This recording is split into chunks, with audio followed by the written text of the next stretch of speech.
Bonjour et bienvenue à ce Market Live. Des marchés qui ont fortement rebondi depuis quelques instants.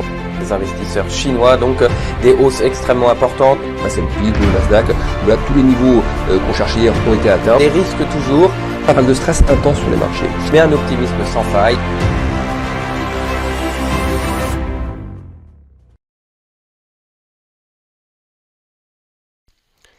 Mesdames, Messieurs, bonjour à tous, bienvenue dans ce dernier Market Live de la semaine. Ravi de vous retrouver pour ce direct d'une heure. On va décortiquer ensemble les événements des derniers jours, des dernières heures surtout, et ce qui nous attend cet après-midi au niveau des statistiques. On va évidemment consacrer une partie de ce Market Live aux résultats américains qui ont surpris hier.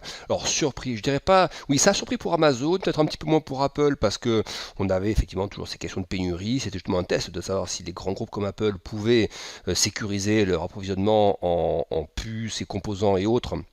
Et il s'avère que même les groupes, les géants, qui ont donc la capacité de pouvoir toujours assurer les meilleurs approvisionnements possibles dans les meilleurs délais, même les géants souffrent, alors je mets souffrent entre guillemets aussi, parce que c'est pas catastrophique comme résultat, il faut quand même rester tout à fait relatif par rapport à ça, mais simplement c'est moins régulier que d'habitude, c'est moins explosif, c'est moins surprenant que d'habitude, et c'est plutôt même surprenant dans l'autre sens, pour Amazon et pour Apple.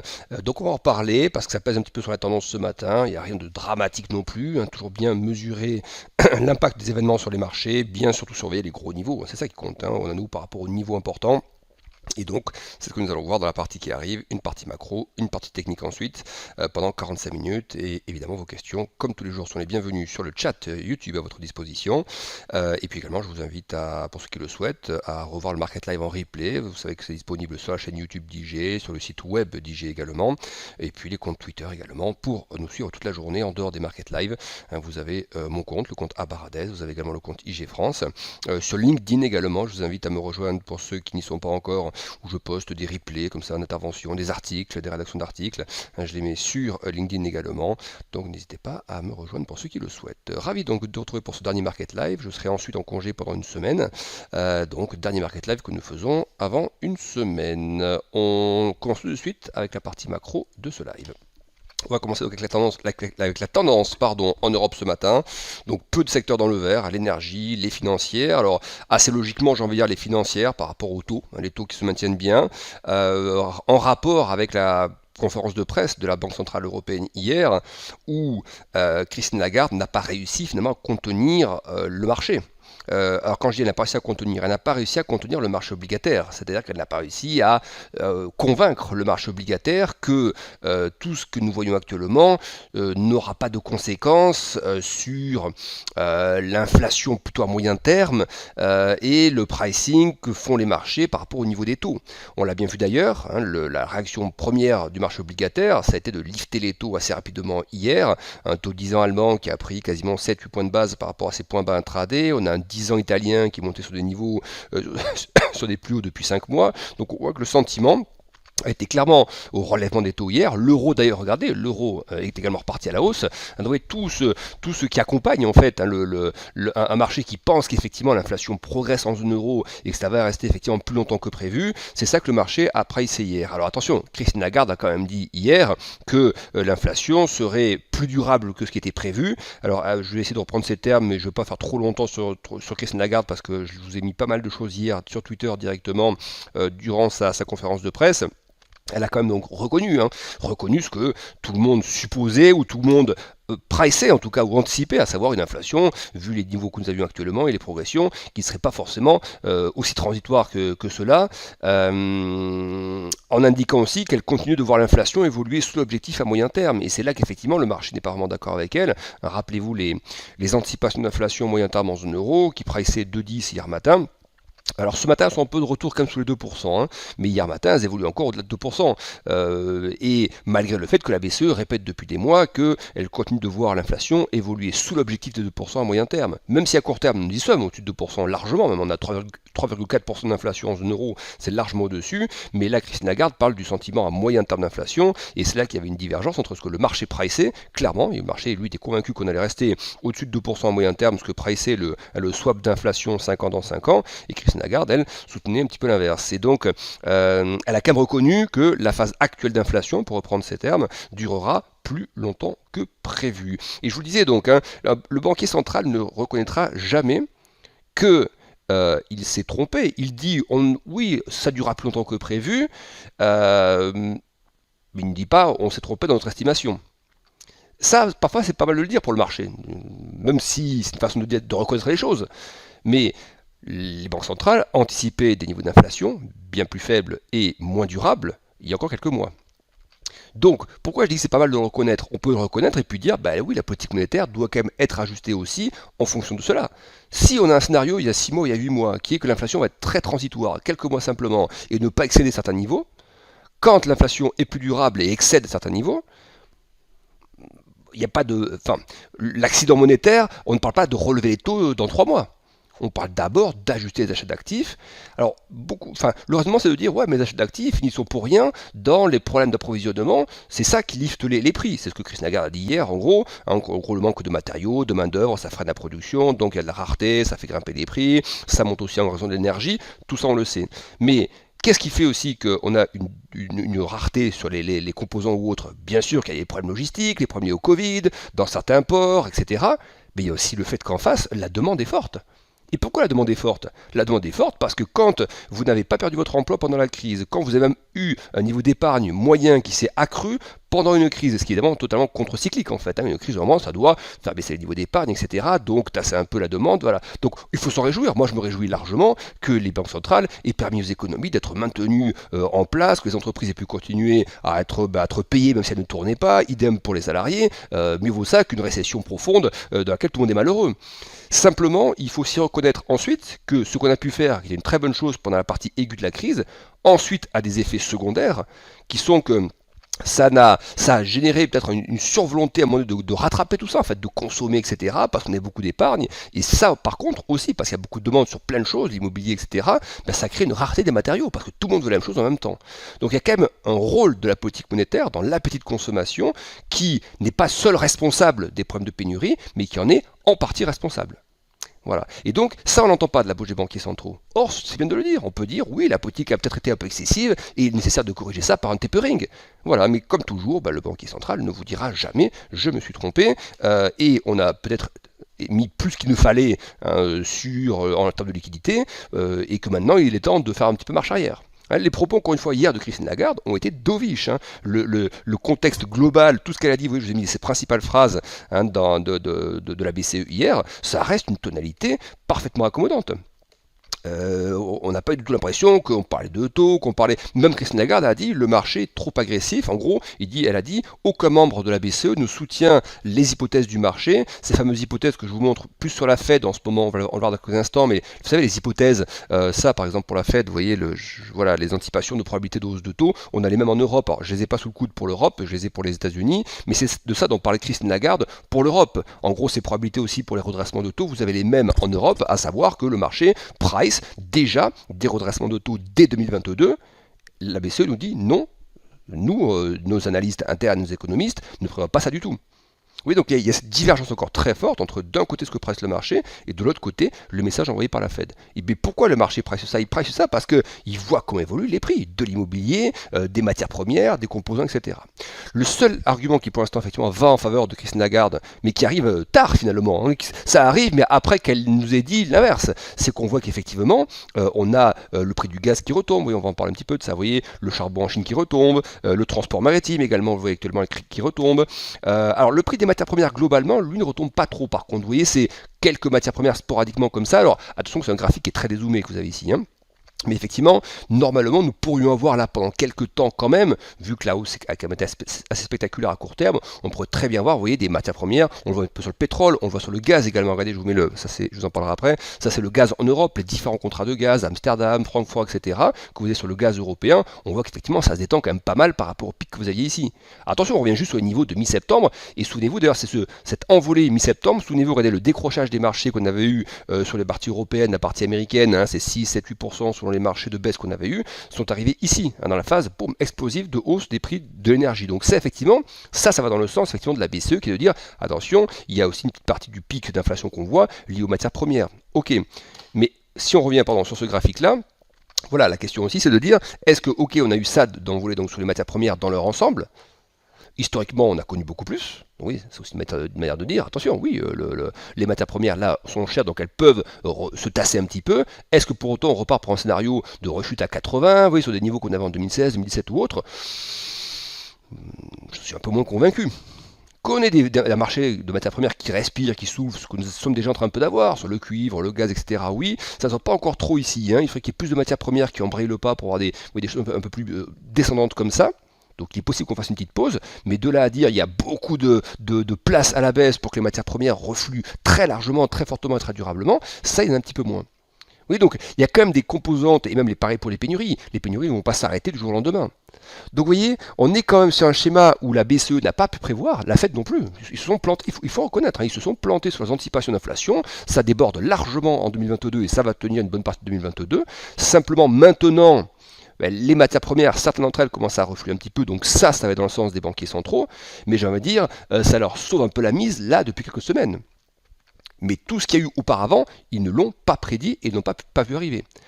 Et donc, c'est pour ça que le marché aussi, lui, price les choses. Parce qu'il dit, mais attendez, le Powell et Lagarde me disent ça, mais moi, je vois que là, le prix du container, c'est ça, je vois que le prix du pétrole, c'est ça, je vois qu'il y a des pénuries partout, je vois que les prix à la consommation, dans certains pays européens, ce sont des plus hauts depuis plusieurs décennies. En Espagne, c'est au plus haut depuis que le pays a intégré la zone euro, donc, enfin, a intégré l'euro comme devise. Donc, c'est des choses totalement atypiques, inhabituelles et très fortes. On ne dépasse pas modérément l'objectif, on explose l'objectif d'inflation. C'est ça, c'est ces propos qui sont assez frappant chez les banquiers centraux de ne pas savoir dire les choses quand elles sont là. Hier, par exemple, c'est de dire, vous voyez, ça m'a fait un peu rire, période transitoire pendant laquelle l'inflation évolue modérément au-dessus de l'objectif. L'objectif, il est à 2, on a 3,4 d'inflation en zone euro, c'est-à-dire qu'on est presque au double de l'objectif. Faut arrêter de charrier. À 2,20, 2,30 ou 2,50, oui, c'est modérément sur l'objectif. À 3,40 par rapport à 2%, non, c'est pas modérément au-dessus, c'est carrément au-dessus. Alors, durable ou pas, ça c'est autre chose. Mais arrêtons de dire c'est modérément au-dessus de l'objectif. Non, c'est pas modérément. C'est quasiment 2 fois plus que l'objectif fixé par la BCE. Et donc, après, la BCE semble s'étonner que le marché price des choses. On voit tous les mêmes graphiques, hein. On n'est pas des débiles, on voit les graphiques qui montent. Donc oui, il est normal que le marché anticipe des choses. Voilà. Mais par contre, ce qui va aller dans le sens de la BCE depuis quelques jours, c'est qu'effectivement, ça commence à refluer. Mais ce scénario n'a pas été prévu par la BCE. On va enchaîner avec d'autres éléments, donc les taux 10 ans qui logiquement se redressent, à ces scénarios qu'on prévoyait en disant que peu importe les messages des banquiers centraux sur les taux ou autres, il y a une logique à ce que les taux se redressent. Il est complètement absurde encore maintenant d'avoir un taux 10 ans à moins 0,09, même s'il y a une logique au redressement, et tant mieux que ça se redresse, ce taux doit continuer à progresser, il doit revenir à 0%, il doit évoluer au-dessus de 0%. C'est la logique de normalisation des économies, c'est une aberration totale d'avoir un taux 10 ans toujours négatif. Voilà. Attention, ça ne veut pas dire que le marché doit mal le prendre. Ça ne veut pas dire que parce qu'on va monter à 2%, le marché action vivait très bien et l'économie vivait très bien avec des taux allemands positifs il y a encore 3 ou 4 ans. Ça ne posait de problème à personne. Là, on a bien compris ce qui s'est passé pendant cette crise majeure. On prend des mesures extrêmes, des taux négatifs pour que les États puissent lourdement s'endetter sans que ça leur coûte grand-chose. Là, on passe dans l'étape d'après. Normalisation des économies, donc normalisation des taux.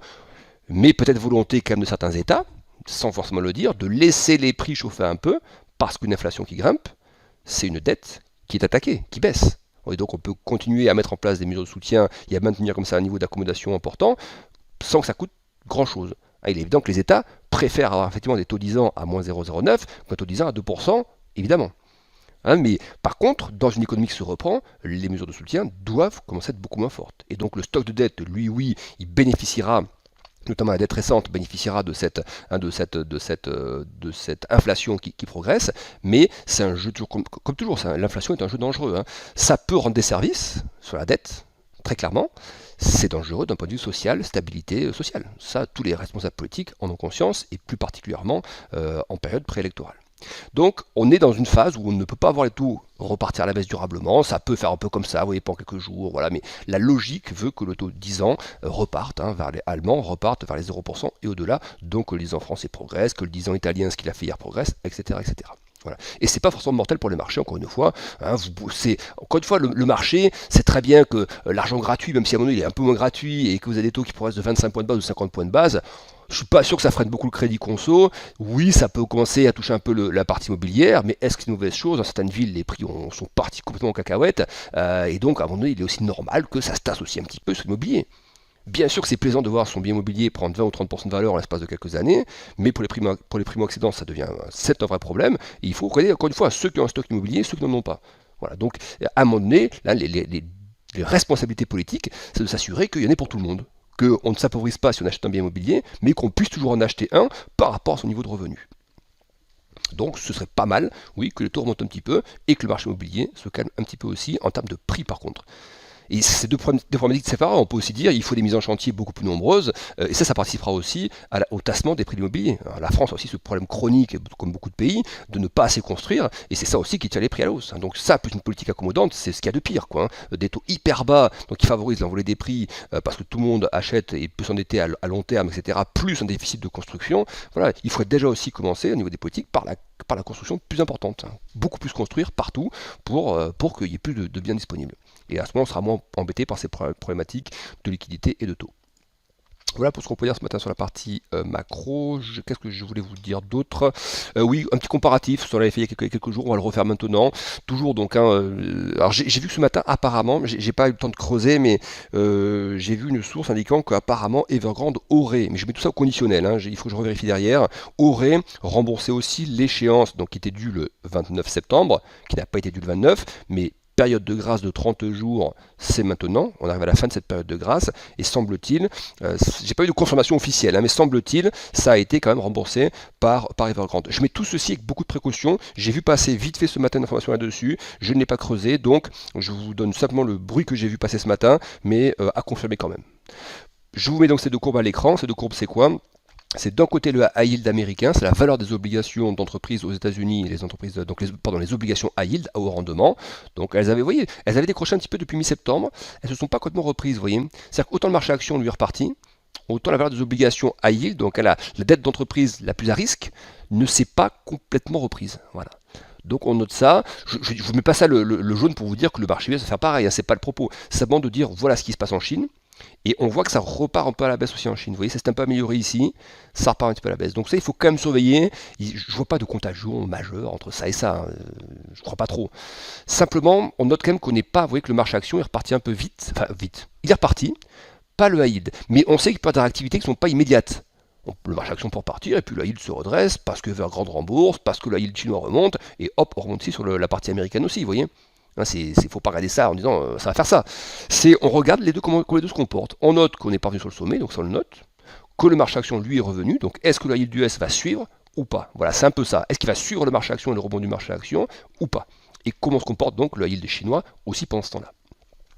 Parce que c'est quand même aussi le décrochage du yield chinois, vous voyez ici, qui a un peu pesé. Un peu, c'est pas énorme. On est quand même revenu sur des points bas de quelques mois, mais qui a un peu pesé sur le yield américain. En gros, c'est le risque sur la dette des entreprises, des promoteurs immobiliers en Chine.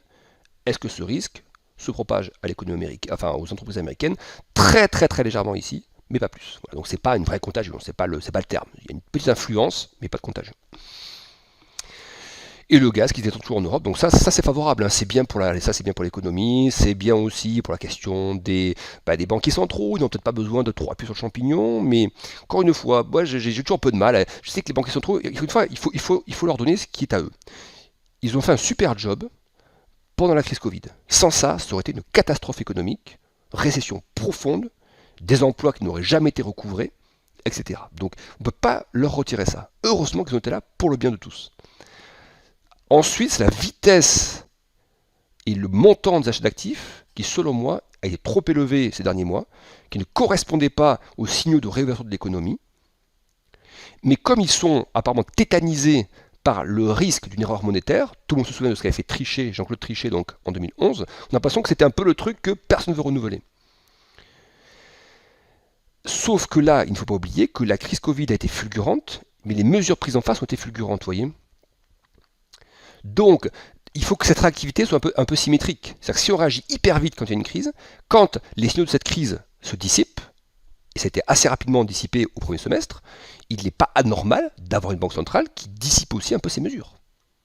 Voilà, vous voyez. Donc, et là, par contre, c'est ce qu'on n'a pas eu. On a une asymétrie complète entre la vitesse de réaction Et de l'autre côté, là, la vitesse de sortie de ces mesures, ou en tout cas des plus influentes pour les marchés, pour le prix ou autre, que sont la liquidité, donc les achats d'actifs, là par contre, il y a une vraie une vraie durabilité de ces mesures qui, pour moi, pose problème, et est aussi à l'origine de certaines envolées de prix que l'on a actuellement en zone euro. Donc, et aux États-Unis et partout dans le monde. Donc, sentiment que les banquiers centraux sont un peu en retard, et c'est ce que le marché a pricé en tout cas ces derniers jours. Voilà. Mais comme les banquiers centraux ne le disent pas, il n'y a qu'une partie du marché qui le price. C'est que le marché obligataire qui price ça pour l'instant, ou qui tente de le pricer. Pour le marché action, il est encore dans une phase où ça ne pose pas de soucis.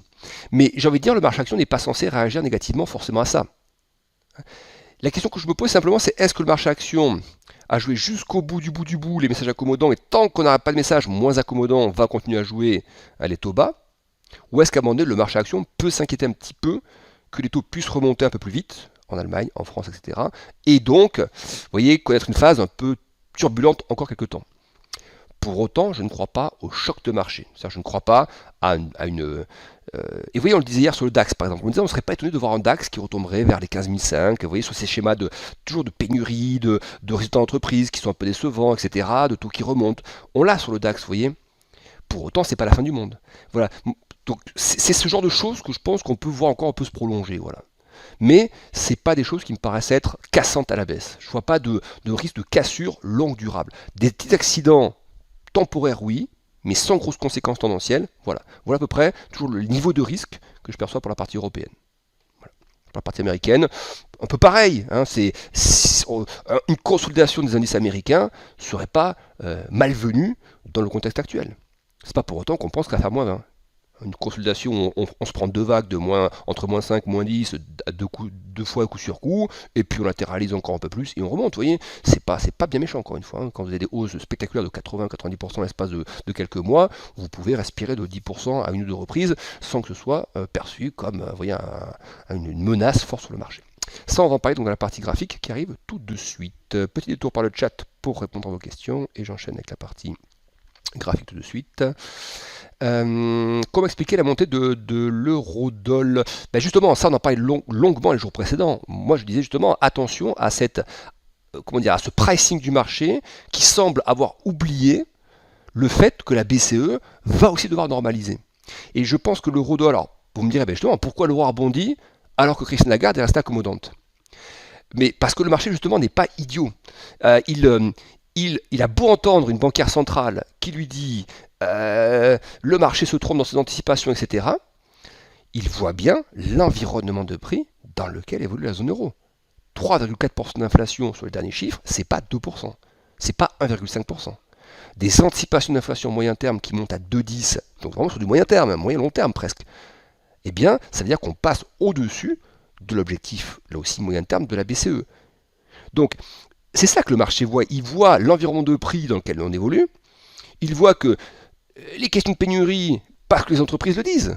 C'est pas, ils inventent des choses, les marchés. Ils entendent les entreprises qui disent, bah oui, ces pénuries, on va encore les avoir une partie de l'année 2022. Donc, si ces pénuries, ce que décrit Lagarde, ces pénuries qui provoquent aussi des hausses de prix, là-dessus, elle a raison. Bah, si les entreprises nous disent, ça va se prolonger, comme Apple hier, par exemple, nous dit, ça va se prolonger le dernier trimestre et encore une partie 2022, bah, et donc les prix ne vont pas se cracher tout de suite. Donc, c'est ça, en fait, l'eurodoll, il suit un sentiment qui est répandu sur le marché. Christine Lagarde a reconnu que l'inflation durera plus longtemps que prévu. Voilà, toujours en gardant ce terme transitoire, mais une transition qui dure. Vous voyez ce que je vous avais dit, on l'avait décrit comme ça. Le banquier central ne dira jamais ce n'est plus transitoire. Il va dire le transitoire dure plus longtemps que prévu. C'est tout. Donc ça reste transitoire. Nous, banquiers centraux, on ne s'est pas trompé. On vous avait dit transitoire, regardez. On vous a dit transitoire, c'est toujours transitoire. Ah, mais le transitoire, on ne vous a pas dit combien de mois par contre. Ah oui, vous pensiez que c'était que 3 mois. Ah non, notre transitoire maintenant, ça va être peut-être 12 mois. Vous voyez, en gros, on ne reconnaîtra jamais que le banquier central ne reconnaîtra jamais qu'il s'est trompé. Jamais. Mais par contre, dans ces mots, dans certains mots, le transitoire sera plus durable que prévu. Ah voilà. Mais c'est transitoire. Vous voyez, encore une fois, je suis cynique, mais je ne veux pas tomber dans la caricature du banquier central. Hein. Je ne veux pas taper sur les banques centrales, parce qu'encore une fois, sans banque centrale, on serait dans une panade aujourd'hui absolument terrible. Donc, elles ont fait le job, mais il faut aussi qu'elles arrivent à inverser les choses à un moment donné, quand ça va trop loin, quand ce n'est plus adapté à la situation économique. Voilà. Et c'est ça, par contre, là-dessus, on peut être critique par rapport à cette à ce prolongement des mesures qui est inadapté dans plusieurs secteurs et qui a participé à des surchauffes sur plusieurs actifs. On enchaîne donc avec la partie, alors pardon, juste les questions, voilà pour la réponse sur l'euro-dollar.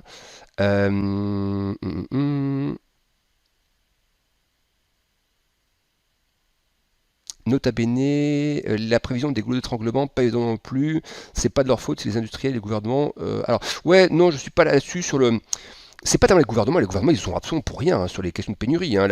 Là, c'est purement des choses privées en fait. À part peut-être un peu le gaz quand même. Le gaz, oui, là il y a eu ce bras de fer un peu. Enfin, on a senti la patte de la Russie là derrière sur l'approvisionnement en gaz. Ça, je suis d'accord. Là, c'est une question un peu plus politique par rapport au gazoduc. Après, sur les pénuries de composants purs, les semi-conducteurs, la pénurie comme sur lequel il y a eu un moment donné sur du bois, ça s'est un peu tassé. Puis qu'il y a eu ensuite sur des pièces métalliques, vous voyez, des choses. Ça, c'est purement parce qu'il y a c'est le privé, ça, c'est la demande. Les industries ont besoin de. Oui, regardez hier, je vous ai mis les deux courbes de sentiment en zone euro, services et industrie. Le sentiment dans l'industrie en zone euro, il reste sur des niveaux extraordinairement élevés. Donc oui, ça veut dire que les industriels ont le moral. Ils n'arrivent juste pas à suivre. Ils n'arrivent pas à suivre la demande. Oui, donc c'est là-dessus les gouvernements n'y sont pour rien. C'est juste que vous, moi ou autre, on achète, on commande des trucs, on va acheter des maisons, et on a besoin, il faut de la matière pour ça. Là-dessus, je suis d'accord avec vous que c'était effectivement pas prévisible. Donc là-dessus, les banquiers centraux, ok, mais quand on dit c'est pas prévisible, on commençait déjà à parler de pénurie il y a déjà quelques mois. L'énergie avait déjà commencé à grimper il y a quelques mois. Oui, ça s'est accéléré fortement à la rentrée en septembre, mais il y avait déjà courant de l'été, on voyait déjà le pétrole qui était sur des niveaux plus élevé que les niveaux pré-Covid, par exemple.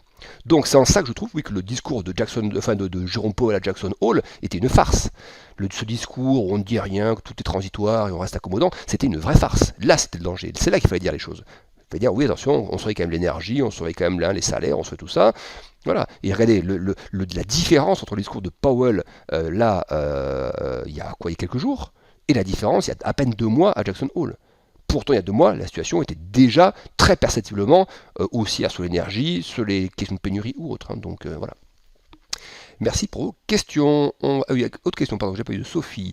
Bonjour Alexandre, que pensez-vous des différentes divergences sur le CAC et sur le Nasdaq, les divergences? Alors les divergences, oui, c'est vrai qu'on en parle de temps en temps dans le Market Live, on en parlera un petit peu après sur le Nasdaq. C'est vrai qu'on les voit, mais une divergence n'est pas, ça on l'avait souligné à plusieurs reprises, les divergences ne sont pas un mode de décision. C'est pas parce qu'on voit un indicateur type MACD ou RSI, vous voyez partir à la baisse par exemple, où en gros les sommets du MACD s'affaissent progressivement, et que le marché monte toujours, on ne peut pas dire je short parce que je vois une divergence. Par contre, on peut dire attention, je note qu'il y a divergence, et si le marché commence à passer sous un support ou un ancien sommet par exemple, vous voyez, là on peut dire oui attention, là la divergence commence à produire ses effets et le marché va aller chercher. Donc oui, il faut qu'il y ait des signaux techniques sur le graphique qui viennent accompagner la divergence visuelle en fait que l'on a entre les cours d'un côté et les indicateurs techniques. Il faut en plus des signaux, graphiques en fait, cassure de support par exemple, pour passer sous une moyenne de prix, ce genre de choses, pour commencer à voir les signaux apparaître et être exploitables. Parce que divergence, on peut aussi voir des cas où en fait le marché par exemple est stabilisé, c'est-à-dire qu'il est stagnant pendant plusieurs mois, une phase consolidante. Ça, ces phases consolidantes, c'est souvent baissier pour les indicateurs. Vous voyez des vagues comme ça qui s'affaissent progressivement sur les indicateurs type MACD. Et ensuite, vous avez vous voyez là, le MACD qui repart à la hausse, qui vient casser en fait l'oblique qui passe par tous les sommets baissiers du MACD. Et ça donne en fait le signal, le coup d'envoi pour un nouveau rallye sur les indices. Voilà, donc vous voyez, une divergence baissière ne résulte pas forcément d'une correction de marché. Mais par contre, oui, il y a des divergences baissières qui débouchent sur des grosses corrections de marché, mais là, il me semble plus pertinent d'utiliser les deux systèmes. Donc visuellement, on voit la divergence, et en plus, on a un signal technique sur le graphique. Merci pour toutes vos questions. Je vais enchaîner avec la partie technique tout de suite. On va commencer par le CAC. Donc d'abord une vue. On va déjà commencer directement par la vue plus court terme. Donc le CAC, oui, ce matin, on parlait de l'Eurostock 50, la tech qui baisse un peu, mais comme dans le CAC, oui, il n'y a pas trop de tech. On a des petits mouvements, donc de petits reflux sur le CAC, ça reflue un petit peu sur le DAX aussi. On peut dire, ouais, mais si, c'est quand même pas mal. Vous voyez, le DAX à 15 550, on le verra après. Oui, je suis d'accord, c'est des mouvements intéressants. On verra surtout pour le DAX, qu'on avait proposé en scalping, notamment le comblant du gap ou autre, ça a été pris. Pour autant, je ne vois pas de gros dangers toujours. Vous voyez, le CAC actuellement en live, on est à 6780. Donc 6780, vous voyez, on est toujours là-dedans. Donc le CAC, il est en plus résilient malgré tout. Vous voyez, c'est surtout le DAX là, qui se prend une petite claque depuis quelques jours. On l'avait noté ça, depuis 2-3 jours. Là, on a le DAX qui sous-performe par rapport au CAC. Alors, il y a toujours une question, c'est est-ce que c'est le CAC qui va un petit peu le rejoindre, du coup, oui, le CAC qui va aller chercher retour sur la grosse oblique long terme qui est ici. Est-ce qu'on va retomber là-dessus? Vous voyez, hop, ici et passer un peu en dessous, ou est-ce que c'est le DAX qui purge, et après qui va se redresser, puis finalement le CAC qui est résilient et qui va continuer, vous voyez. Mais dans tous les cas, ce que l'on voit graphiquement sur le CAC 40 n'est pas inquiétant. Mais on est toujours à cheval entre ce risque, ce qu'on disait dans la partie macro, le risque à un moment donné, oui, sur ce type d'alerte qu'on a hier sur les marchés US, des earnings qui sont un petit peu moins bons à un moment donné, moins bons qu'attendus en tout cas. Attention, des earnings moins bons qu'attendus, ça ne veut pas dire que vous ne progressez pas en year-to-year. Typiquement le cas d'Apple. Apple a un résultat là trimestriel moins bon que le consensus, mais il y a quand même progression du résultat par rapport au même trimestre en year-to-year, 2020 par rapport à 2021. Idem pour Amazon, vous voyez, moins bon que le consensus, mais toujours en progression en year-to-year. Vous voyez, donc c'est toujours ça, en fait. Le marché doit à un moment donné se dire, bon, oui, ça progresse toujours, mais moins bon qu'attendu, donc moins fort qu'attendu. Donc, n'oublions pas que le marché aussi, les multiples de valorisation, c'est ça, c'est de se dire, je price justement cette croissance-là. Les valeurs de croissance, je price une croissance qui se perpétue. Donc, oui, ça progresse, mais moins fort qu'attendu. Donc, que joue-t-on? Joue-t-on la déception du moins fort qu'attendu quelque temps, en se disant que le Q4, et Apple a dit, le Q4 sera concerné. Alors attention, Apple, eux, ils sont déjà au Q4. Le Q3 pour Apple, c'est le Q4. Mais donc, le prochain trimestre pour Apple, donc le Q1 pour Apple, même si pour tout le monde c'est Q4, mais je ne sais pas pourquoi Apple, ce sera leur Q1 le trimestre prochain, dit on aura des impacts encore visibles liés au problème d'approvisionnement. Oui, donc là, pour moi, c'est le bon moment pour que le marché, justement, qui presse toujours les choses à l'avance, se dise, bon, bah là, en plus, on est prévenu que le Q4, il y aura des impacts. Donc, on a toutes les cartes pour voir, normalement, là, un Nasdaq plutôt consolidé. Facebook, même s'il y a le métaverse, ok, on a bien compris l'objectif de Facebook derrière, changer un peu l'image, changer aussi de secteur, pour là, être carrément innovant sur notre secteur. La question, c'est celle de la transition. Combien de temps il faudra pour Facebook, pour aller sur le métaverse, que ça devienne un truc rentable, que ça prenne le relais des grosses activités actuelles de Facebook qui sont la vache à lait pour l'instant. Vous voyez, oui, Facebook probablement sera encore là dans des années. Et sur des innovations, ce sera plus Facebook d'aujourd'hui. La question, c'est la transition entre une déception court terme, là aussi, sur la question de publicité, en termes d'image, de risque politique, etc., et puis la transition vers quelque chose d'innovant qui prendra le relais de tout ce qu'on a actuellement sur du moyen terme. Vous voyez, dans cette phase de transition, combien en gros l'action peut encore perdre ou latéraliser, vous voyez. Donc c'est ça qui me semble actuellement être la phase où le marché doit, notamment sur la partie américaine, un petit peu se poser. Mais justement, la partie européenne, elle est quand même moins sensible à toutes ces questions tech. Il y a toujours des problèmes d'approvisionnement pour tout le monde, sur l'automobile. Il n'y a pas de raison que la tech européenne n'ait pas non plus ces problèmes-là à un moment donné aussi. On est déjà un petit peu dedans. Pour autant, ce que le CAC nous montre, c'est que, vous voyez, il s'est stressé, Il s'est stressé un petit peu, pas beaucoup, mais pour le gaz, pour le pétrole, un peu ces questions de tapering, voilà, le stress, il était là pour le CAC. Donc si maintenant ça rebondit et qu'on a des problèmes de résultats qui tombent un peu à côté de la plaque, etc., des problèmes d'approvisionnement qui persistent, mais que le marché se trouve là, il n'est pas en train d'être là le marché actuellement, il est là. S'il était là, on dirait, ouais, là, effectivement, il est dans le dur, il est dans le mal, oui, les problèmes d'approvisionnement lui posent problème, les problèmes d'énergie lui posent problème, mais là, il est là, le CAC. Donc, c'est pour ça que je ne peux pas être négatif sur un indice comme celui-ci. Et vous voyez, pour l'instant, on ne se trompe pas trop, d'ailleurs. Dire on n'est pas négatif sur le CAC, nous, on le dit depuis déjà des mois. Oui, donc, le résultat, c'est que oui, c'est bien résilient, et le marché nous prouve qu'on ne s'est pas trop trompé, que c'est bien résilient, et que malgré la hausse fulgurante qu'on a eue précédemment, il y avait des arguments à la fois techniques et macro pour justifier que l'on ne relâche pas tout et qu'on puisse se stabiliser dans une haute avant de poursuivre. Vous voyez, c'est ce que le marché est en train de faire. Donc c'est vrai que ça reste pour moi résilient, donc je ne vois pas de mauvais signaux là-dessus. Après, le court terme, il n'est pas simple, encore une fois, parce que le marché ne cesse de faire ça, des petites vagues fortement corrigées. Petite vague fortement corrigée. Oui, donc à chaque fois, on rentre sur la phase accélérante, on se prend la correction. Là, ça a un peu plus payé, mais il y a quand même une correction derrière, vous voyez, on peut rentrer ici, vous voyez 6008, on disait le sommet précédent, on peut essayer de jouer un peu en cassure, bon, ça paye un peu, vous voyez, ça a payé 30 points, 40 points, et hop, on revient, nouveau en dessous. Vous voyez, donc le trading est dur, le côté par contre, vision moyen terme, reste bon, voilà, donc c'est dur après de dire beaucoup plus de choses que ça. Vendre un indice comme ça, où je le vends un indice comme ça, il rechute pas suffisamment, vous voyez, tous les points bas pour l'instant, ici, sont de plus en plus hauts. À quel moment donc je vends du CAC? voyez, c'est pour ça qu'il n'y a pas de quoi vendre. Mais ça ne veut pas dire que parce qu'il n'y a pas de signaux de vente, les signaux d'achat sont confortables pour autant. Ils ne le sont pas vraiment, ces signaux d'achat confortables. Oui, ça monte tranquillement, mais quand on est ici, qu'est-ce qu'on se dit? Ah, est-ce qu'on est certain d'avoir ça derrière? Ben non, on se dit merde, le truc il a essayé de passer la résistance et il retombe. Après on peut dire oui, bah regardez, ça a monté. Mais oui, mais non, quand on est là-dedans, qu'on se fait prendre par la correction, on se dit merde, est-ce que je vais pas aller chercher ici l'oblique? Sur les problèmes de pénurie, de trucs, vous voyez, ça peut encore durer un peu, donc je peux me reprendre peut-être encore 150 points de correction. Pas la fin du monde, 3% de correction. Oui, donc après, oui, c'est résilient, mais quand on est là, ou quand on est là, quand on tombe sous l'oblique, ici pile poil, le point sous l'oblique, qu'est-ce qu'on se dit? Ah, je vais jouer l'oblique parce que je suis sûr que le support va tenir, ou merde, 2 fois je passe au-dessus de l'oblique, et à chaque fois le marché me ramène en dessous. Vous voyez, c'est pour ça que je dis que le trading long n'est pas à court terme, il n'est pas simple.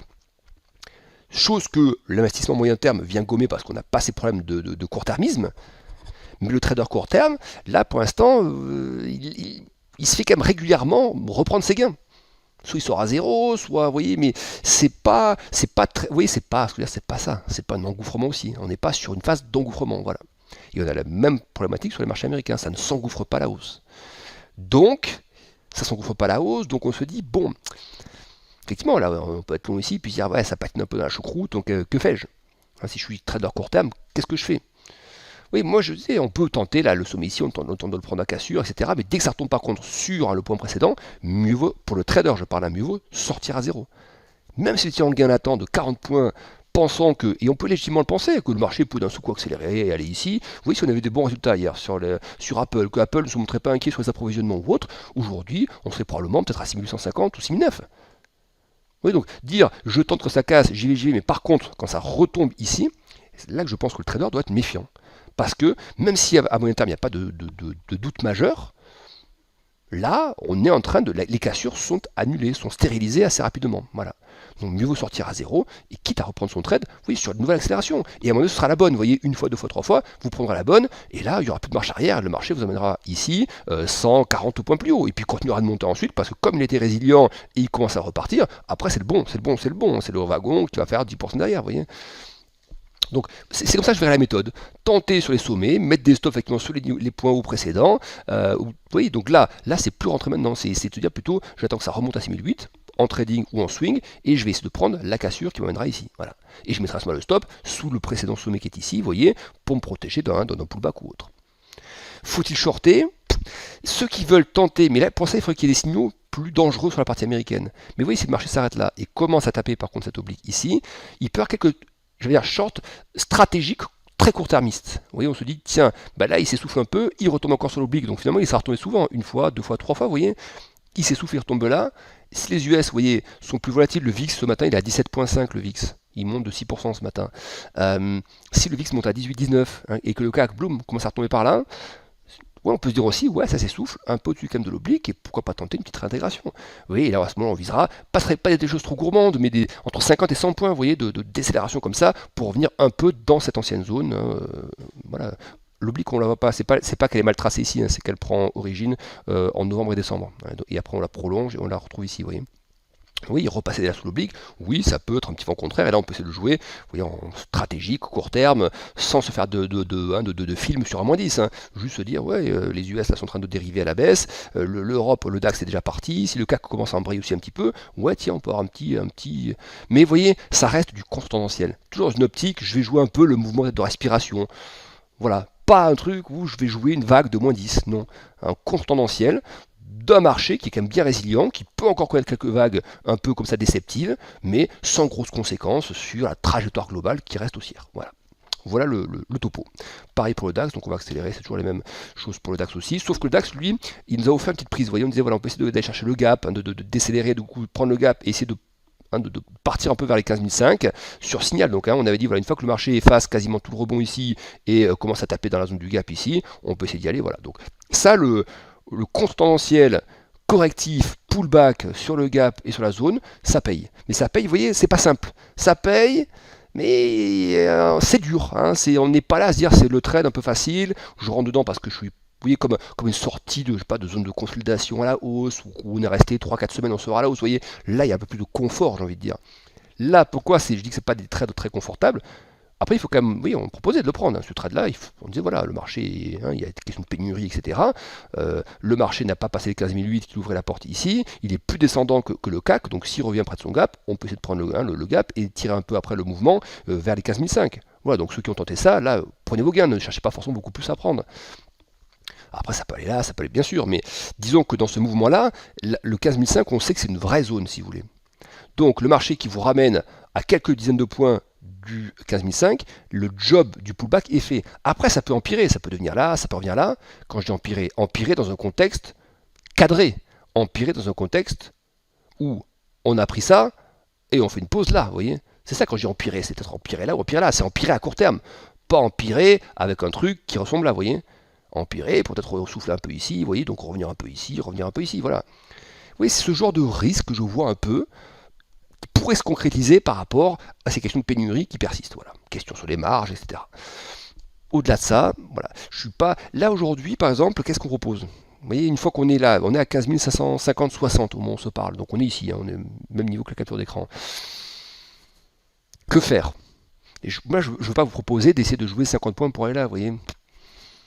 À la limite, si vous voyez, on veut vraiment jouer, regardez, on va aller sur la plateforme 3 secondes, à très court terme.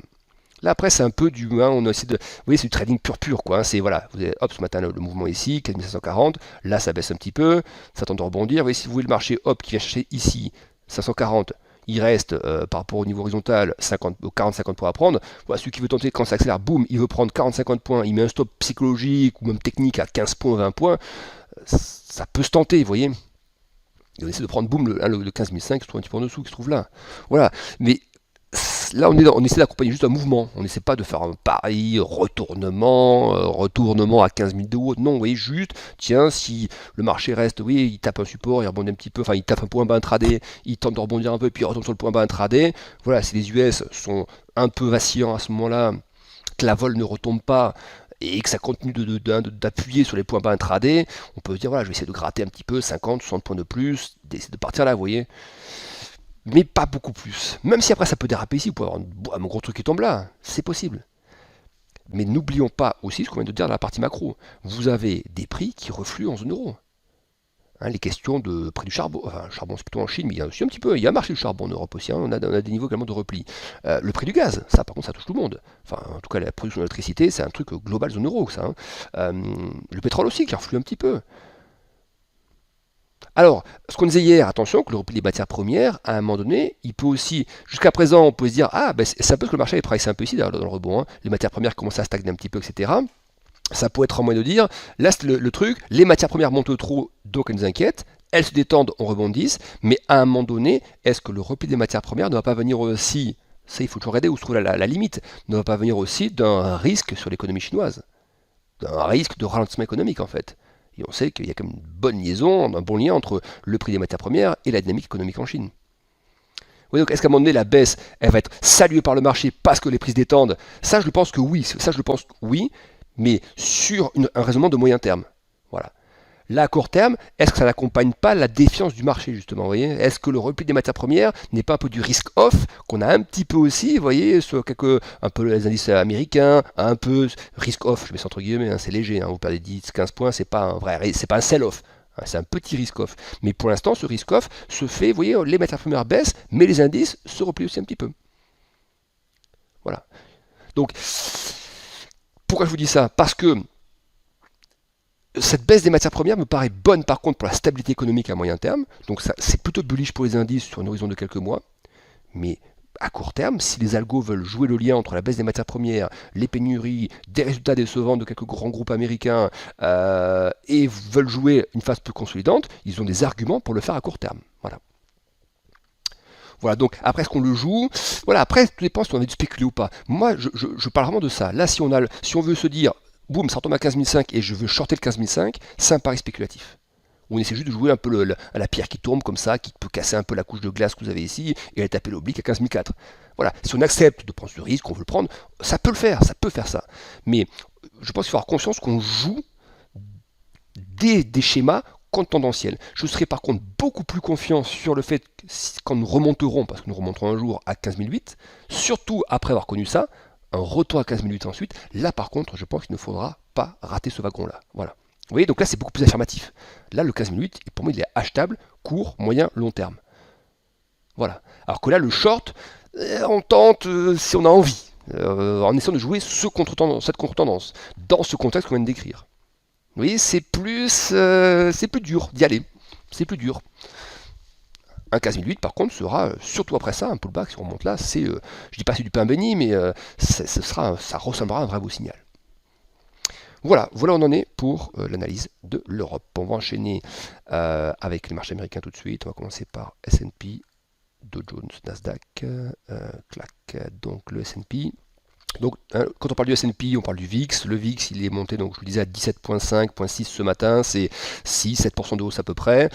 Donc, c'est un peu plus volatile. On était retombé à 15 il y a quelques jours. Donc, mais bon, de 15 à 17, on est d'accord que c'est pas non plus, c'est pas la fin du monde. Voilà. Mais simplement, on note que la vol repart un petit peu. On note, je vous ai mis un petit tweet ce matin aussi. Regardez le marché hier, le S&P, il est venu flirter avec la résistance, mais il n'a pas touché. Ça, c'est bien par contre pour ne pas déclencher de mauvais signaux. Oui, il n'a pas eu la fourberie de passer au-dessus et de retomber. Vous voyez, il s'est arrêté un tout petit peu avant, pile poil, ça se joue à même pas un point près. Mais il s'est arrêté avant le sommet précédent, tout petit peu avant. Donc, pour le localiser, je vais essayer de vous mettre un graphe où il y a un peu moins de tracé. Voilà, non, celui-ci, j'aurais mis peut-être celui-ci, 4 heures. Voilà, celui-ci est très bien, parce qu'on a les niveaux horizontaux. On est donc bloqué pour l'instant. On est toujours au-dessus du précédent sommet. Ça, ok. Il y a eu, on est d'accord, un pullback. On avait dit voilà, pour les shorters, peut-être attendre que ça perfore un peu ici, ou alors si on y va, on met un stop là-haut, et on tente d'y aller, ou alors on attend que ça perce, on avait dit plutôt vers 4530, et là on cherche à jouer la décélération jusqu'à l'oblique qui est ici. Donc le signal on va dire un peu de panique intraday hier, on l'a pas eu, c'est plutôt l'inverse, c'est remonté avant les résultats du soir, mais pas de déclenchement de signal d'achat, donc pas de FOMO derrière, et on retombe un petit peu, vous voyez, sur une oblique, et celle-ci, ces deux creux que vous aviez, de juin et de juillet, voilà, qu'on prolonge, on retape un peu ici, ça freine un peu le marché ici, et on retombe dessus. Donc, ce qui serait maintenant dangereux, c'est d'aller rechercher ça une deuxième fois. Déjà parce qu'il y aurait petit risque de double top à court terme, petit double top, donc on pourrait essayer de projeter déjà dans un premier temps, et ensuite, plus largement, sur un tableau d'ensemble, peut-être parce que ça pourrait ouvrir la voie d'une consolidation. 1, puis 2, vous voyez. Je mets ça, je ne dis pas forcément ici, mais un mouvement un peu respirant, peut-être ici, vous voyez, peut-être ici, vous voyez. Donc, on est vraiment à cheval entre deux grosses possibilités. L'une qui est quand même impliquante, si on a un beau retracement comme ça, une belle consolidation, c'est impliquant parce que ça vous donne des retours probables à 4450, peut-être même 4004. Vous voyez, donc ça veut dire que des shorts là-dessous peuvent être payants jusqu'ici, voire ici, si on rentre dans un schéma un peu consolidant quelque temps.